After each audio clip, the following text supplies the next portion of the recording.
Chapter 3, Lesson 5, Equation Solving and Modeling. Today we're going to be solving exponential equations using our algebra skills. So what we're going to do is try to get the bases to be the same on each side of the equation. Then we're going to cross out the like bases and we can solve them as normal. Now when we have logarithmic equations, what we'll have to do first is change them into exponential and then follow the steps above. There's also two definitions here that you need to pause and write down about calculating how many orders of magnitude something is. And when we do this, we're going to do a log of the first quantity divided by the second quantity. And then we're going to put that to the power of 10.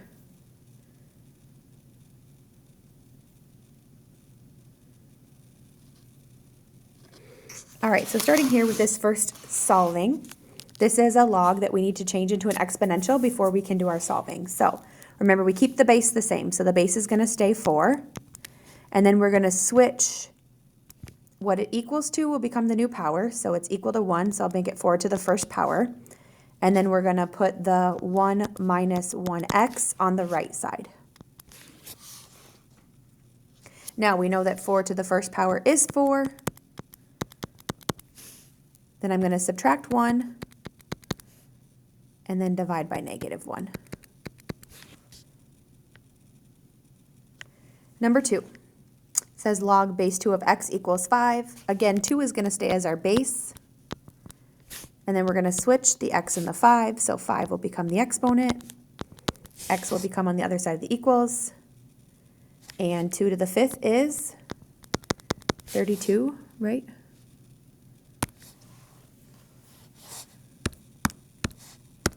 Good. Number 3. This one already is exponential, so we don't have to worry about switching it to exponential like we did on the first 2 logs. So we have 3 times 4 to the x divided by 2 equals 96.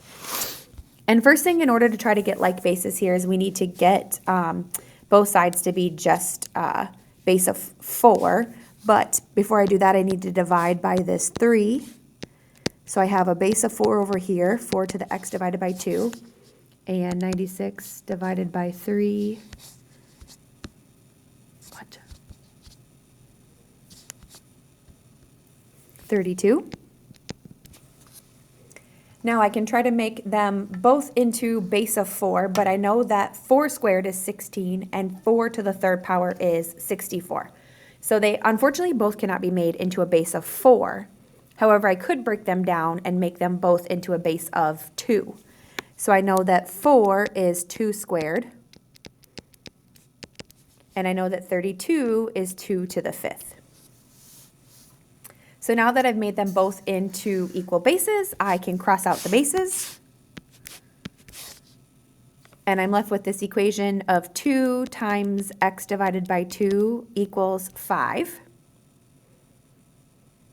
And then 2 times x divided by 2 gives me just x.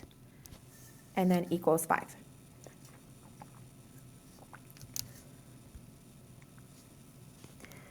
All right, on number 4 here, we have 2 separate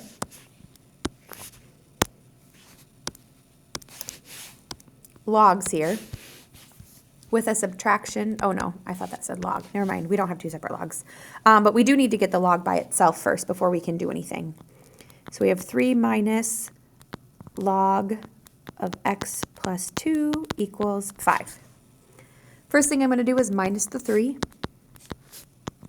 So I have negative log of x plus 2 equals 2. Divide by negative 1 to get rid of that negative in front of the log, which would just make log of x plus 2 equals negative 2. Remember, when I don't have a base, my base is 10. So now I'm going to switch this into exponential form. So 10 stays the base. And then I'm going to switch to the negative second power and the x plus 2 now on the right side of the equals. 10 to the negative 2 is 1 over 100. And 1 over 100 minus 2 is negative 199 over 100.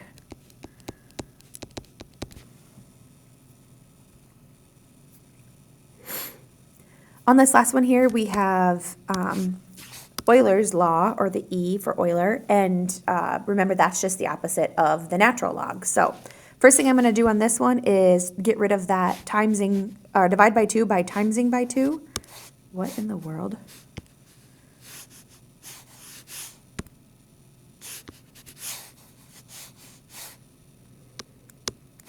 Well, I don't know how in the world I did that. What?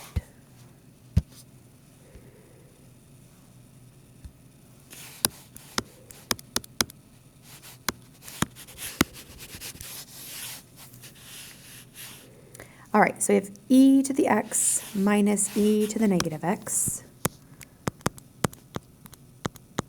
divided by 2 equals 5. So I'm going to multiply by 2 on both sides.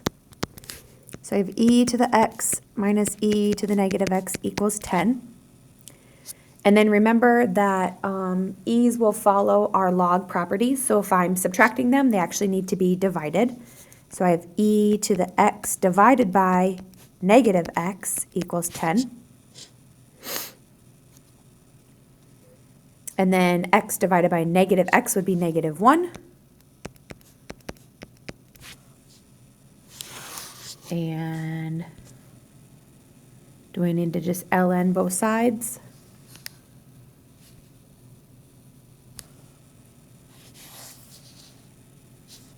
E to the negative 1. I lost my variable here, so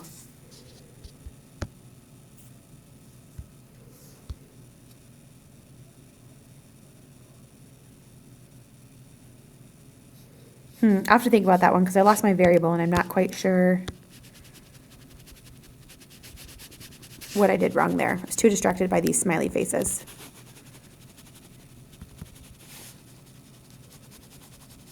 Let me think about that one and I'll get back to you tomorrow. All right. Determine how many orders of magnitude, hold on.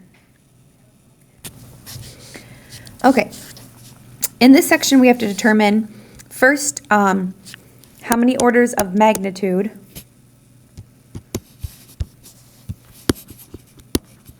why is it frozen?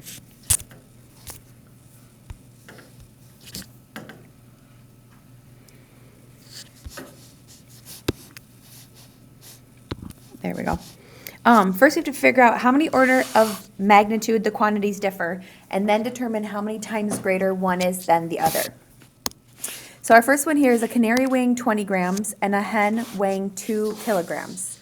So our first step is we need to have them in the same unit of measure. So I'm going to change 2 kilograms into 2,000 grams. Now, in order to compare the orders of magnitude, we have to change them into a power of 10. So 20 is 2 times 10 to the first power, and 2,000 is 2 times 10 to the third power. So remember, to change into scientific notation, you make a decimal between 1 and 10, and then you count how many decimal places you move, and that's what exponent you give it. Now, for the orders of magnitude, we just subtract the exponents here.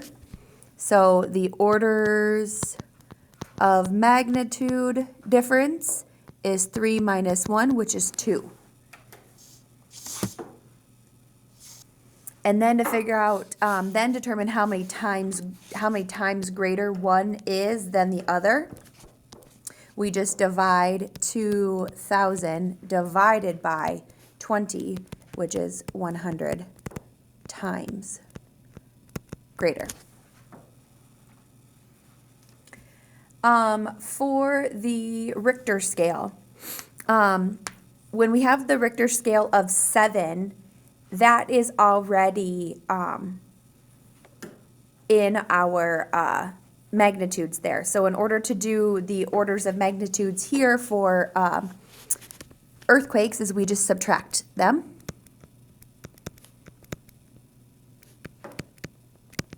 Orders of magnitude.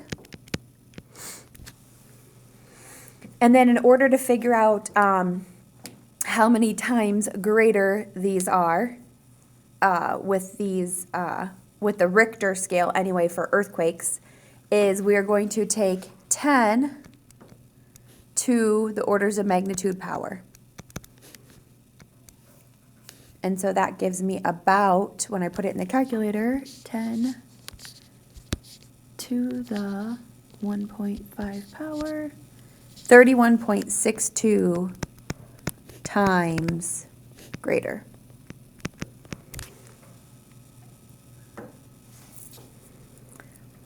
And then the last one we have, the type I have here is when we do pHs. Those are also written in logarithmic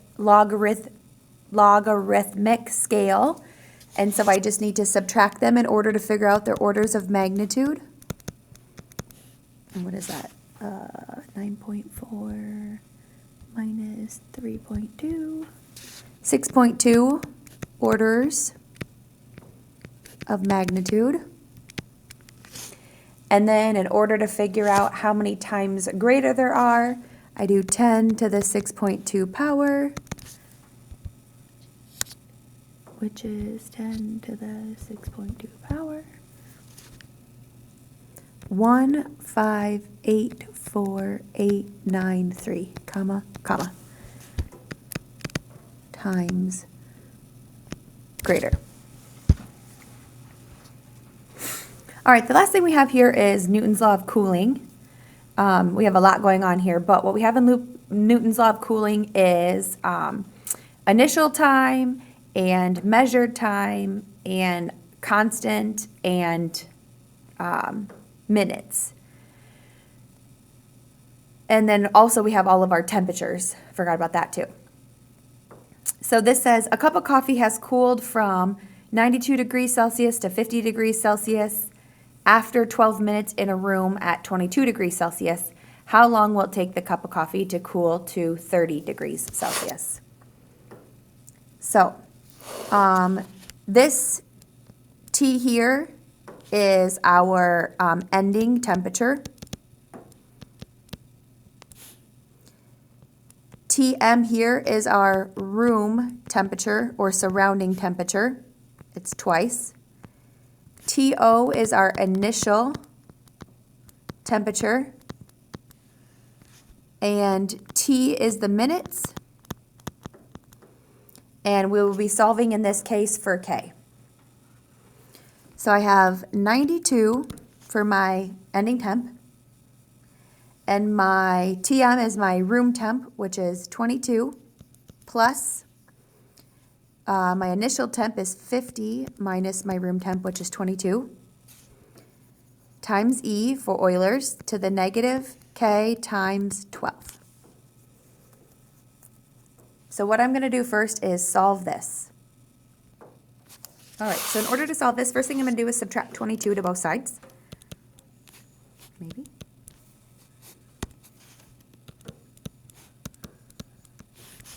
So I have 70 equals, and I'm going to simplify, 50 minus 22 is 28, e to the negative 12k. So I just also flip those around to be negative 12k. And then I'm going to divide 70 by 28. Gives me 2.5 equals e to the negative 12k. In order to get rid of the e, I can take the natural log of both times. So I'm going to ln of both sides. Goodness. Which is going to cancel those out. So now I have the natural log of 2.5 equals negative 12k and divide by negative 12. So I have the natural log of 2.5 close divided by negative 12 gives me negative 0.0764 equals k. Now I need that for my next to do the next step. So it says, how long will it take the cup to cool to 30 degrees Celsius? So in this case, I want the ending temp to be 30 degrees Celsius. I know that the room temp is 22. The initial temp was 50 minus the room temp, which is 22. Now I know it's negative 0.0764, and I need to know the time. So 30 minus 22 gives me 8. 50 minus 22 still gives me 28. Forgot the E. Times E to the two negatives make a positive, so 0.0764t. 8 divided by 28 is just 2/7. E to the 0.0764t. ln both sides. And that would give me the ln of 2/7 equals 0.0764t, which I'm going to divide by. And I'm kind of doing this in like one step because I don't want to like get off a bunch by doing a bunch of decimals. So I'm just going to do the ln of 2/7 divided by 0.0764. And that gave me a time of about 16.4 minutes.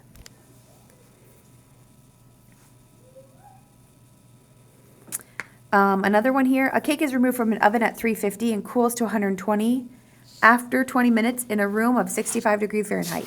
How long will it take the cake to cool to 90?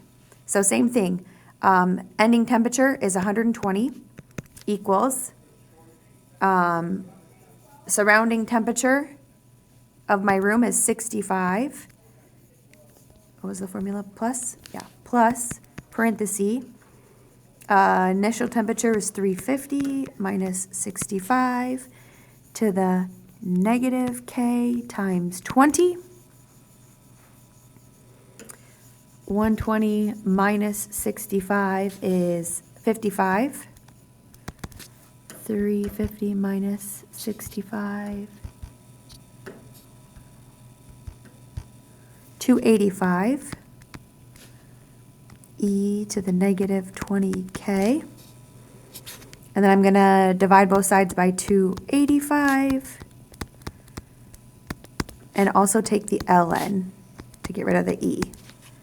So now I have the ln of 55 over 285 to equal negative 20k, which I'm going to divide by negative 20 to get my k. Ln of 55 divided by 285 divided by negative 20. So my k is 0.08226-ish. How long will it take the cake to cool to 90 degrees? So I'm going to set up 90 equals 65 plus, what did we say, 350 minus 65 was 285, e to the negative 0.08226 time. Subtracting those gives me 35 equals 285e 0.8226t. Divide by 285 and take the ln to take care of both of those. And then divide by negative 0.08226 to get time. So ln of 35 over 285 divided by negative 0.08226 gives me a time of about 25.5 minutes.